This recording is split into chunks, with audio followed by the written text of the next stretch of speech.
Introducing IIS 7. Welcome to this video series on IIS 7, which is the latest version of Internet Information Services, Microsoft's web server platform. Since we last covered version 6 on Windows 2003, there's been quite a few changes to IIS in version 7, from a new modular design to an entirely new console. We have a lot that we'll need to cover in these videos. But IIS 7 is not only available on Windows Server 2008 though. It's also available in Windows Vista. And the good news is that both products are very close to being identical. This means that as a web developer, you can use Vista on your desktop to develop your applications and then simply port them over to Windows 2008. And that's really useful. In IIS 6, the product was developed around 4 pillars, or 4 main areas if you like, and they were security, reliability, scalability, and system management. In IIS 7, Microsoft have built upon the pillars in IIS 6 and introduced new security features, and one of the first changes you'll notice with IIS 7 that sets it apart from earlier versions is that it's now modular and only components that you need will be installed. That way your system's more secure, the attack surface is reduced since there aren't a whole bunch of components installed that you clearly don't need, and since IIS has always been a favourite target for attackers, Microsoft's new way of implementing the product is a smart move on their part. Microsoft has also removed the metabase with a new configuration which consists of a hierarchy of files, which is much easier to read, especially for those of you that are familiar with ASP.NET web config files. There's also a new and improved FTP feature. Although it didn't actually ship with Windows 2008, we've pretty much been left with what we had in Windows 2003. But if you head off to Microsoft.com and download the new version for IIS 7, you'll be able to take advantage of some pretty new cool FTP features, but remember, it's only available for Windows 2008. And IIS 7 also introduces new diagnostic features that can help you troubleshoot failures with your web applications. For example, the new failed request tracing utility lets you perform tracing on requests that are coming through the pipeline, and you can identify those that are failing or those that are stuck. And it's particularly useful when you know that you have a problem with your web server, but you simply can't reproduce the problem. So even when you have intermittent problems, failed request tracing will help you isolate them.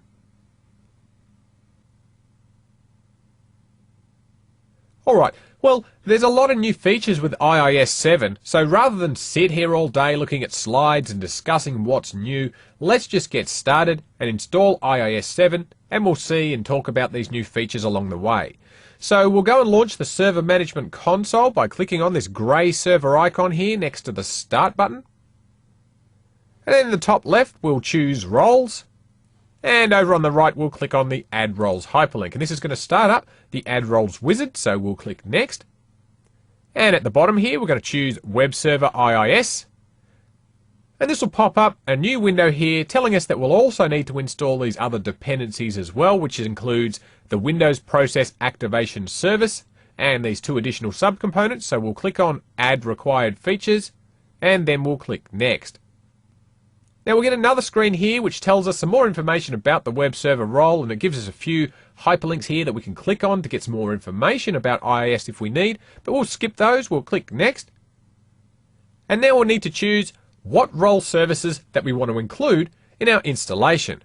Now there are a lot of these, as you can see, but we could of course just click Next and simply install the base components only, and that's enough for running basic websites. But let's take a closer look at some of the other options that we have. Now, we'll ignore all these items that are already checked, since these represent the minimum configuration anyway. So the first unchecked item here is HTTP redirection, which allows us to redirect user requests to a specific destination. When you want to force users who are attempting to go to a specific URL in your website to be redirected to another page, you'll use this redirection feature. For example, if you've recently updated your website, and some of the pages have been moved or renamed, providing redirection to the new page is a great idea, and that'll prevent users from getting 404 page not found errors. Now next, we can install application development features to support various types of content such as ASP.NET, regular ASP, CGI, server-side includes, and so forth. And what you select here will largely depend on what sort of content you plan on putting on your website. So if you've coded your site in ASP.NET, for example, then obviously you'll want to install that. If it's purely static HTML pages, then you won't need to install anything at all.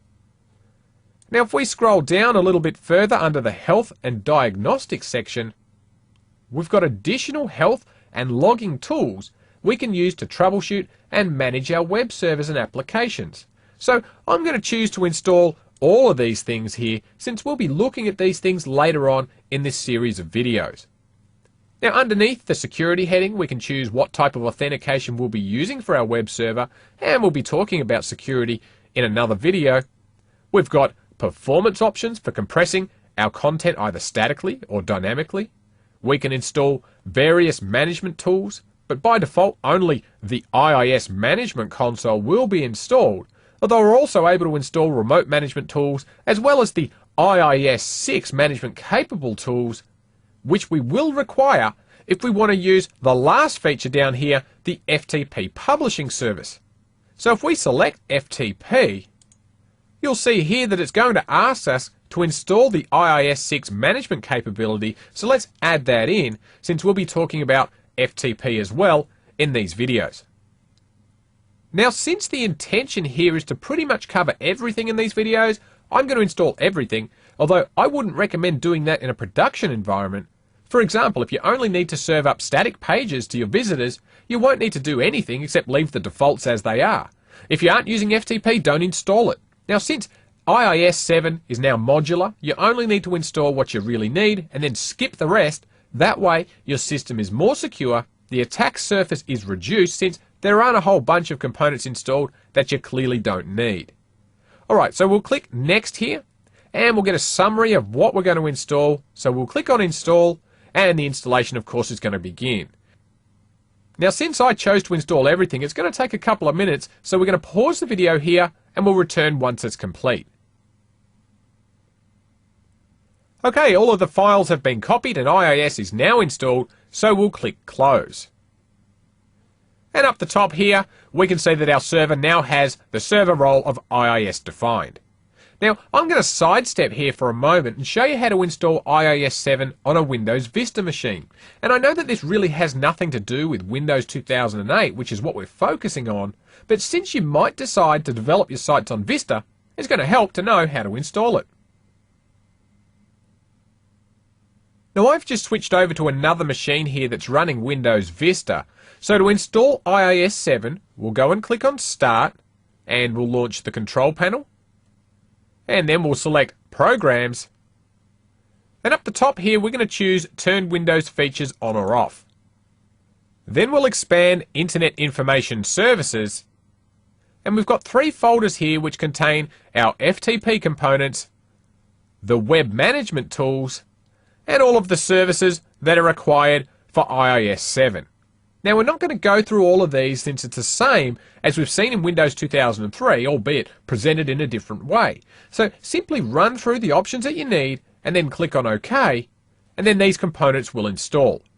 But if you only require the default installation of IIS though, you just need to click on the Worldwide Web Services folder, and if we expand these subfolders below, you'll note that it hasn't selected everything, only the components required for a default installation. So if you need to install any of these other components, you'll just need to check these boxes manually. Installing IIS is a relatively painless operation, as you've just seen. Now that we've installed IIS on our server, we can move through the rest of this video series and take an in-depth look at the features and options we have with IIS 7. We hope you've enjoyed this video and would like to thank you for supporting Winstructor.